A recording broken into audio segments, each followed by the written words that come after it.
So I'm illustrating the format of an experiment where your practical paper will actually ask questions based on this format. That means they can ask anything regarding this format of the experiment. So they can ask you about your independent variable. They can ask you about your dependent variable. So for dependent variable, you need to know what you need to measure. What and how to measure. For example, if you want to measure the rate of reaction, so you tell me in your experiment, what exactly do you measure in order to get the rate? Are you measuring the rate of disappearance of substrates? Are you measuring the rate of appearance of products? And if there are two products, one is liquid, one is gas, which one are you measuring? And how do you measure the gas? Do you measure the volume of gas? Do you measure the number of bubbles released in a fixed time interval? So this is how you need to measure. You need to mention, okay? Then after that, number 3, you need to tell me what are the control variables. So control variables are variables which can affect the experiment result. So therefore you have to control it. So what do you mean by that? Okay, I elaborate again. Please pay attention. I've mentioned this many times, but I'm going to repeat it again. So a reaction has got A converted to B plus C, for example. Okay. So if this is an enzyme catalyzed reaction, there are many factors which affect the enzyme rate of reaction, right? So can you tell me what are the factors? Pei, give me first factor. Temperature. Temperature, very good. Next one, Kurti. Temperature, pH. Kurti, pH, okay, very good. Next one, Samir.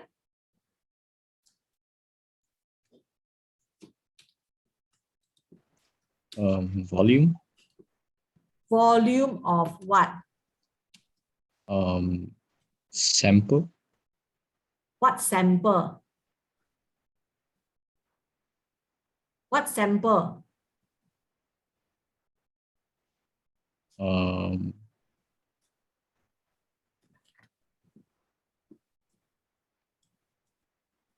When you learn enzyme, what are the factors which affect enzyme catalyzed reaction, the rate? And you even draw the graph for that. Remember or not? Concentration of what? Solution. Ayo, what solution? Excuse me, Ribena, is it? Hello, solution. Too many different types of solution already. Substrate concentration. Okay, enzyme concentration, inhibitor concentration. So all these are the factors which you have learned can affect the rate of enzyme catalyzed reaction. So if in your experiment you want to find out the effect of pH on the rate of reaction, then of course you can only change pH, and the rest of the factor which can affect the rate, all of them must maintain the same for all the pH that you test, right? So that any difference in the result is due to pH that has changes because you didn't change temperature, substrate concentration, enzyme concentration, inhibitor concentration. Understand? So these are your control variables. Not only you need to identify what are control variables, you need to also describe how to control it. That means if temperature, how to control, pH, how to control, substrate concentration, how to control, enzyme concentration, how to control, inhibitor, how to control. Okay? So that's what they will ask you. And then after that, number 4, they will ask you accuracy. That means what are the procedures they've carried out to ensure that the result that you obtain is accurate, as well as reliability of the result. Now, accuracy and reliability are two different things. Accuracy means close to the true value. Okay, for example, if you're asked to measure the concentration of glucose, and this concentration of glucose is given to you 0.5 millimole, okay, per dm cube. Okay, say for example, per ml. So therefore, when you're asked to find out the concentration of the glucose, if the value that you get is about, let's say 0.45, okay, it's close to 0.5 or 0.35. 35 is not close already. Okay, 0.55. Okay, 0.6 is still considered as okay. So if you get a 1.0, it's definitely out already, right? So accuracy means the closeness of your result to the actual value that you are testing is called accuracy. So if this is the dart board, you know, you play the dart, okay, the dart, right, the dart, an arrow. So you try to hit the center, okay, of the board. So let's say this is a true value. So if your data that you obtain is very close to this one, regardless of where it's located, it's considered as accurate. Okay. Reliability is different. Reliability stands for repeatability. Okay, R and R. Reliable is repeatable. Repeatable means, okay, so you test pH. Let's say you test pH 6, and then the rate of reaction is, let's say 20 something. Okay, 20. Your pH is pH 6. Then you repeat experiment again with pH 6, you get a value 21. Repeat again another pH 6, you get 22. Repeat again, you get 19. So all these values are very close to each other. So all of them are considered as reliable results, because repeatable for the same experimental condition, you can still repeat and get the similar or close results are very close to each other. Okay, so if I get my data means the result of experiment like this. So this group of data is considered as accurate or not accurate. Charmaine. Not accurate. Not accurate because very far from the true value, right? So are they considered as reliable or not reliable? No. Not, what? No, it's reliable. Reliable means repeatable. Repeatable means they're close to one another, right? So this group of data is considered as not accurate, but reliable. Whereas this group of data is considered as accurate as well as reliable. So in terms of accuracy and reliability, you may be asked, what are the procedures that you carry out in order to ensure your result is accurate, as well as in order to ensure that your result is reliable. So there are two different things. If you want your result to be accurate, then all the volume, the temperature, the pH, etc. that you use must be as close as what you have chosen to use. So like, for example, temperature, if you said 37 degrees Celsius, how do you maintain your water bath that is 37 degrees Celsius throughout the experiment? So how do you maintain it? You need to tell me. How do you maintain the pH? You need to tell me. How do you maintain the substrate concentration? Okay, so temperature, you have to use thermostatically controlled water bath. pH, you have to use buffer solution. It means you have to add buffer solution to your solution to maintain its pH. Okay, substrate and enzyme concentration, of course, the volume that you use must be the same for all the substrate that you're going to use. Okay, and then the concentration that you prepare must be correct. So that means when you prepare the concentration, your dilution must be done properly. That means how much volume of distilled water you use, how much solution of stock solution you use must be measured accurately. So the measurement must be accurate. Measurement of the volume. Okay. So that is how you need to control your variables to obtain accurate reading. Reliability, how to achieve reliability is you have to repeat the experiment to obtain minimum 3 readings. That means it's called 3 replicates. Okay. So that means to say that if you are using 5 pH, for every pH that you use, you must have got at least 3 readings. So this will be your table for you to draw, to write in your result. So the first column is always independent variable, pH. So for this pH, what will be the result that I get? So I write my result on the right side. So if I want to improve the reliability of my result, I must have at least 3 readings for every pH. Okay, so that means to say that for this pH that I use, I must have 3 readings. For all of them, I must have 3 readings. So the 3 readings will be located here. Okay.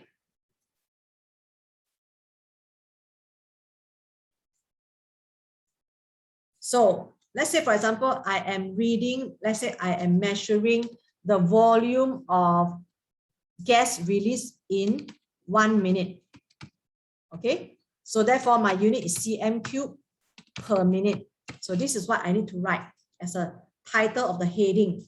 Then I've got 3 readings. So reading number 1 here, reading number 2, reading number 3, and of course the last one is the mean value that I have to calculate. So this is how I draw my table to present my result. So when I've got 3 readings and I calculate the mean, then I will improve reliability of my result. Now my question to you is, why must I have got 3 replicates? Why not 2 is enough? Why must there be 3? If I've got a 51 and I've got a 24, if you take 2 readings for the same pH, right? One is 51 and second one is 24. Do you know which one is correct or not? You cannot know, right? You must have got a 3rd reading to tell you. If the 3rd reading is 53, for example, and then you know the 24 is an error. It's a very obvious error here. You see that? So that's why we must have 3 readings so that we can identify whether there's any anomaly, which is actually the error in the data. So if you discover any error in data, will you include 24 when you calculate mean value? Generally?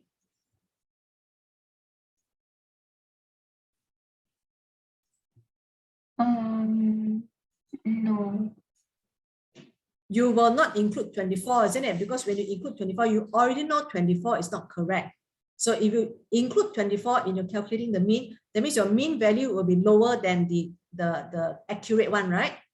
Lower than the actual one. So therefore, in your replicate, before you calculate the mean, you need to remove the anomaly. That means you don't include anomaly in calculating the mean, so that your mean value will be more accurate, means closer to the true value. So these are the things that you need to be able to do. This is what they will test you in the practical exam, in the question. Okay. After accuracy and reliability, the last one is safety precaution. Safety precaution. You need to know safety precaution is very important. So for example, what I mean by safety precaution, depending on what you're going to do, what apparatus you're using, therefore, what kind of safety precaution you need to carry out. For example, if you're using strong acid and base, then you need to wear gloves when you handle those solutions so that it will not come into contact with your skin. When you're using, let's say, iodine solution, methylene blue solution, so when it is splashed onto your skin, it's an irritant. It irritates your skin. So you have to wash it. You have to wash it with running tap water. So you have to also wear gloves when you handle those solutions. And when you are using a knife to cut, for example, potato, onion, okay? So when you cut it, you need to cut your sample away from your fingers. So you need to indicate that very clearly. So if this is a piece of potato, okay, and your hand is actually holding the potato here, right? So you're holding the potato so that you can cut it, right? Okay, so holding it. So your knife will be here, isn't it?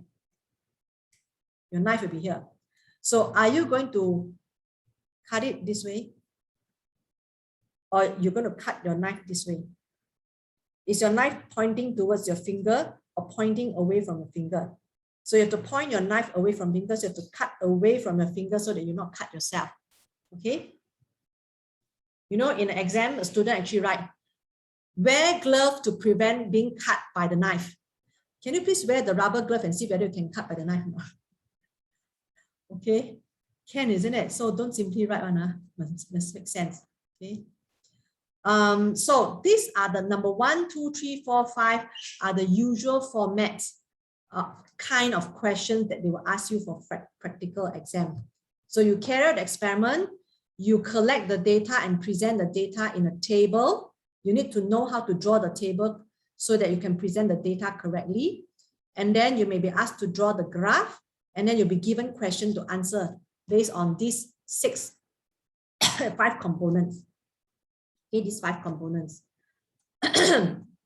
So you have done all the questions here, right? So you can see this question is about what is a safety precaution of this experiment. So when you use heat, right, your test tube, you need to put it into the boiling water bath and take out from boiling water bath. So it's to hold your test tube with test tube holder, right? When you pour away the hot water from the water bath, because after finish experiment, you have to clean up the apparatus. You need to hold it with a cloth, a piece of cloth, or you need to wear heat resistant glove to hold it, okay? And the chemicals, right? How do you handle the chemicals when you got ethanol, which is flammable? Make sure that you don't have any fire around ethanol, all right? We did not use the needle string, so this is not a answer for this question. State 4 variables that you need to control and the method to control. So this is something that you need to know. Volume of sample, when you standardize it, you need to measure accurately. So usually for biology, we give you syringe to measure the volume, okay? Benedict solution, water temperature, if it's boiling, you don't have to measure. If you're using 80 degrees Celsius for Benedict's test, minimum temperature is 80 degrees Celsius, you need to use the thermometer to measure the water bath before you do your experiment. Make sure that's 80, okay? And if you want to maintain temperature 80, the best is to use thermostatically controlled water bath. But in exam time, we don't give you thermostatically controlled water bath. We will give you hot water and cold water.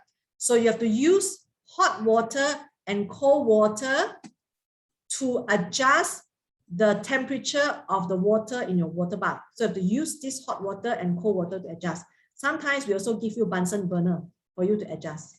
Okay, and then you give you a thermometer to check the temperature. So to maintain it at a fixed temperature. Okay, boiling time must be standardized. If you boil 2 minutes, all your specimen must be 2 minutes. If you boil 5 minutes, all specimen will be 5 minutes.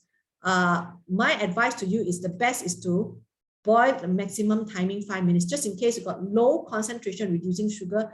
It will need a longer time for the color to start to develop. You may miss it if you only use 2 minutes. You only use 2 minutes when the concentration of reducing sugar is very high. So you don't have to use 5 minutes. For me, I will do 5 minutes, okay? So I will stop today because it's already 4 o'clock.